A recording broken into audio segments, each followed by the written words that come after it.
எல்லோருக்கும் வணக்கம். எப்படி இருக்கீங்க? இன்னைக்கு நாம பேச போற விஷயம் நம்ம எல்லாருக்குமே ரொம்ப நெருக்கமான ஒண்ணு. என்னன்னு கேக்குறீங்களா? பட்ஜெட். நம்ம வீட்டுக்காரர் கஷ்டப்பட்டு சம்பாதிச்சு கொண்டு வர பணத்தை எப்படி ஒரு ரூபாய் கூட வீணாக்காம, அதே சமயம் நம்ம ஆசைகளையும் குறைச்சிக்காம அழகா குடும்பம் நடத்தலாம் அப்படிங்கிறது தான் இன்னைக்கு நாம பார்க்க போறோம். எனக்கும் ஆரம்பத்துல இதெல்லாம் ரொம்ப கஷ்டமா தான் இருந்துச்சு. ஆனா சில சின்ன சின்ன விஷயங்களை மாத்தினதுக்கு அப்புறம் இப்ப மாச கடைசியில என்கிட்டயும் கொஞ்சம் பணம் மிச்சமாகுது. அந்த ரகசியங்களை தான் உங்ககிட்ட ஒரு ஃப்ரெண்டா சொல்ல போறேன். வீடியோவை ஸ்கிப் பண்ணாம முழுசா பாருங்க. அப்பதான் அந்த சின்ன சின்ன நுணுக்கங்கள் உங்களுக்கு புரியும்.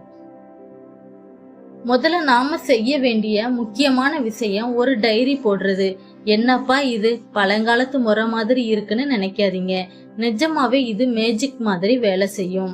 நாம என்ன பண்றோம்னா பெரிய செலவுகளை மட்டும் கணக்குல எழுதி வச்சுக்கிறோம்.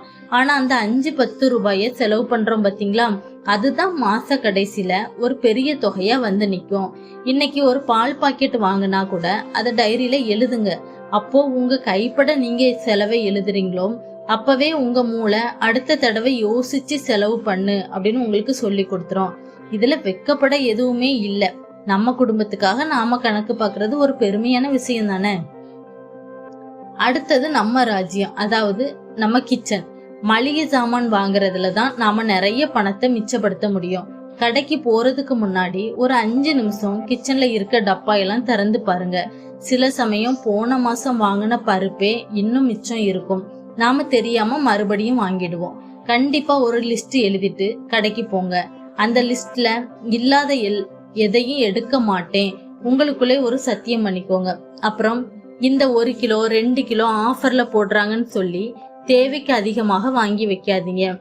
அது வீணாகிறதுக்கும் வாய்ப்பு நிறைய இருக்கு. தேவையானதை மட்டும் ஃப்ரெஷ்ஷா வாங்கிக்கிடலாம். இப்பெல்லாம் நமக்கு பெரிய எதிரியே இந்த போன் தான். சும்மா ஏதாவது ஒரு ஆப்ல போய் பார்த்தா 50% ஆஃபர் 70% ஆஃபர் நம்ம கண்ணை பறிச்சுக்கிட்டே இருக்கும்.